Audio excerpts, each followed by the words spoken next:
Trump's plan to invade Panama, because what's a little invasion among friends?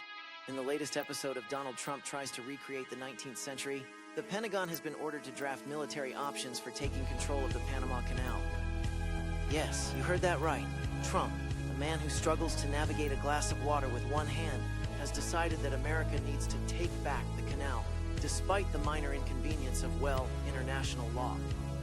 According to Reuters, 2 U.S. officials confirmed that the administration's interim national security guidance demands unfettered access to the canal.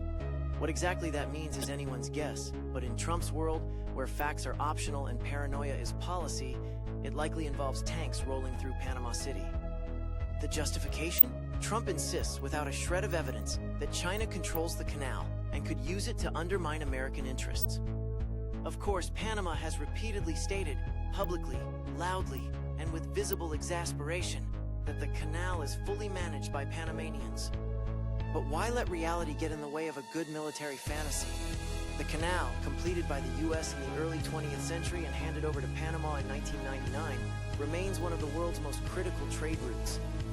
But Trump, in his ongoing effort to turn America into an international pariah, seems to think it belongs to him. In his inaugural speech, he ranted about Panama breaking some imaginary promise regarding the transfer. Never mind that the treaty was signed under Jimmy Carter in 1979 and has been respected by every president, Republican and Democrat, since then. If this sounds insane, that's because it is. Just to be clear, Trump is actively floating the idea of military intervention in a sovereign nation over a canal the U.S. voluntarily relinquished a quarter-century ago. Maybe next week he'll demand the return of the Philippines or try to reclaim Cuba while he's at it. Because in Trump's mind, borders and treaties are just suggestions. Exactly the same logic Vladimir Putin used when he invaded Ukraine and tried to erase Volodymyr Zelensky from the map.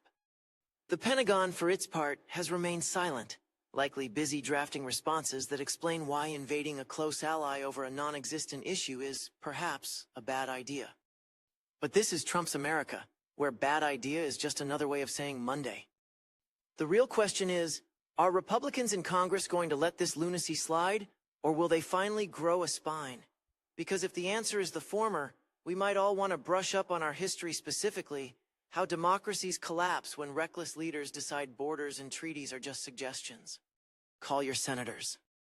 The switchboard number is easy to find, and they need to hear from you before we start adding Panama crisis to Trump's already disastrous legacy. Please like and subscribe.